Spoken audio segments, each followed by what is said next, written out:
Hello friends, it's Jessica from Three Rivers Homestead, and I'm back with another video this week. I wanted to take you through some of the things that we were doing here on the homestead, and then also talk to you about a really exciting project that I have going on in the month of August that I'm going to be taking you along with me on here on YouTube.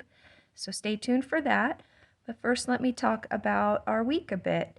So it was another beautiful week on the homestead. The weather was lovely, nice and warm, lots of time to be outside.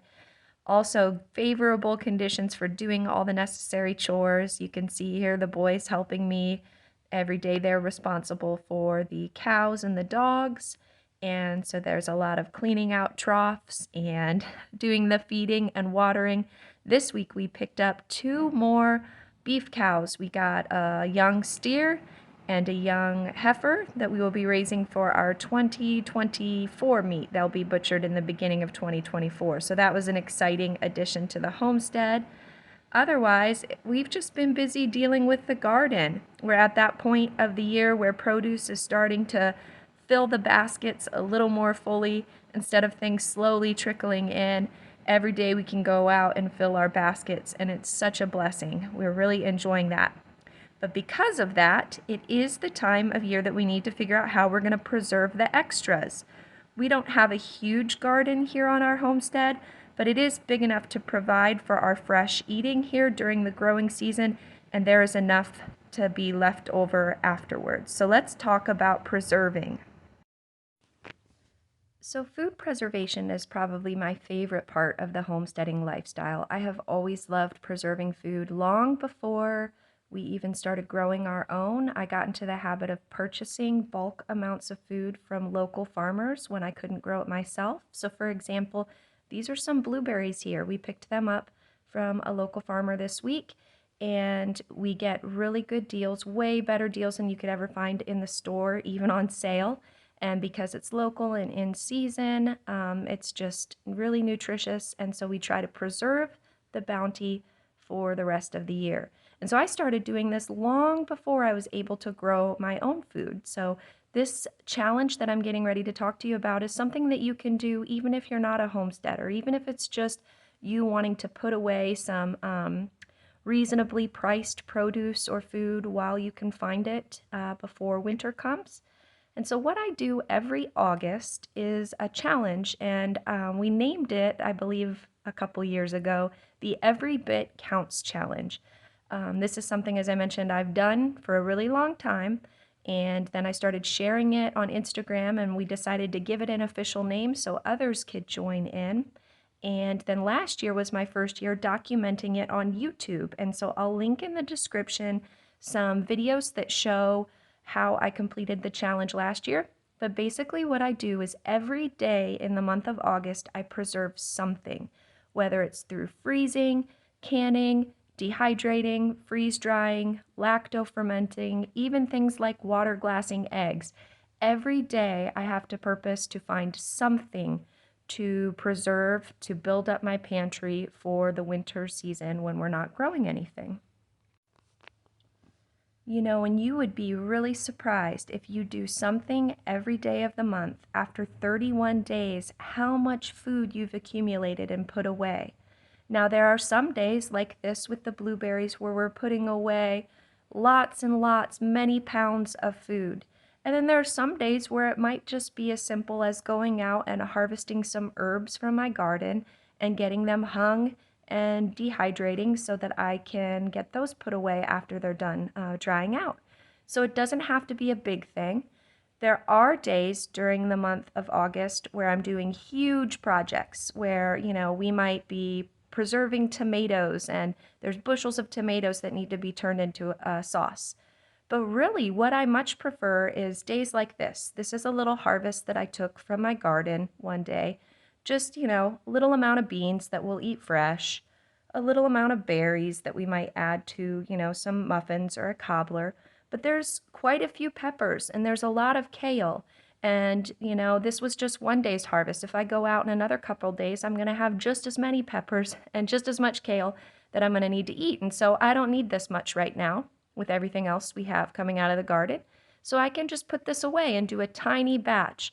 So on this day, I was just preserving a little batch of pickled peppers from the few banana peppers that are beginning to ripen on my plants. And there were some leftover garlic scapes that still needed preserved. I believe I had, I'm trying to remember what else we pickled that day.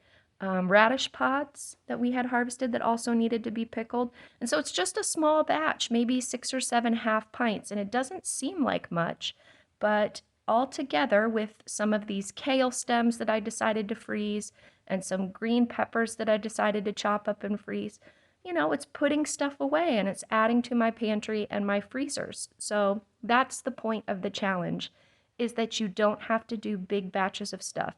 It's these little batches here and there, these little quarts of things or pints of things that you might be freezing that will add up by the end of the month and really make a difference. I'm a really busy mom. I have 7 children. I'm currently 20 weeks pregnant with my 8th child. I homeschool my children. I have a household to manage. I have a lot to do on top of all the food preservation. So I often don't have the opportunity to spend an entire day processing bushels of produce. So it's much more manageable for me to do these little projects like this and include the children as I did there, and we just get that put away. It takes 30, 40 minutes of my day, and then we can move on to the next project and the next ways that the kids need me. So if you're a busy mom and you're thinking, I can't do this, I can't preserve food every day, if you do these little batches, it really is a manageable way to do things. Now, since it's harvest season and things are coming out of the garden, for example, this bed right here had potatoes in it. I think you just saw some of the potatoes that were left after we had eaten a lot fresh.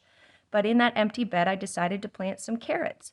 So we're at that stage of the garden this year that as we're harvesting things, we're planting more food, and it's just a wonderful time of year. So every day I go out, I see what I can harvest, what I can preserve and put away, and then I find whatever empty bed there is. I look at my fall garden plan and I put the next seeds in. Last week I was able to plant carrots. Also, I did my last round of green beans. We pulled all of our garlic out here, and it had been curing for over a week and was all dried out. So the girls and I were chopping off the dried greens and getting the heads all cleaned up and ready for storage. And so that empty bed where the garlic was will now be fertilized and tilled up, and then I'm going to plant one last experimental batch of fall potatoes in there, and we will have that. So just a really busy time. And so like as I mentioned, because I'm still gardening, I just have to fit in the food preservation where I can. And that's the point of the Every Bit Counts challenge. You just do a little bit. If it's a day where I'm busy working in the garden, that's a day where I'm just going to go out and grab some herbs. Or it's just a day where I'm going to throw some berries or this celery right here into the freeze dryer and get that dried. Something really easy that isn't going to take hours of my time, like a huge canning project. So I would really love it if you would participate with me on the Every Bit Counts challenge this August. You don't have to have a massive garden to participate. You just do whatever you can. Every little bit counts and adds up. And let's fight these rising food costs by preserving things while they're cheap and plentiful and in season, and it will help bring down our grocery bills through the winter. So to participate, all you have to do is, if you're on Instagram or on YouTube, you can post whatever preserving projects you're doing for the day using the hashtag EveryBitCountsChallenge, and then others can get ideas and inspiration from what you're doing to help with their preservation goals. It creates a really nice community that we have enjoyed over the last couple years. If you're not into preserving, you can just check out the hashtag, click on it and follow along, and maybe get inspired to think of ways next year, if you're planning to start gardening, ways that you could preserve next year. And remember, if you don't have a garden, you can still forage. During the month of August, there are lots of berries, elderberries, blackberries, tons of wild herbs you can forage like my girls are doing here, and preserve that. And so you don't have to grow it yourself to do it. Just get involved, and I'll be talking more about it in the coming weeks. Until then, friends, I hope you have a great week. We'll talk to you later. Bye.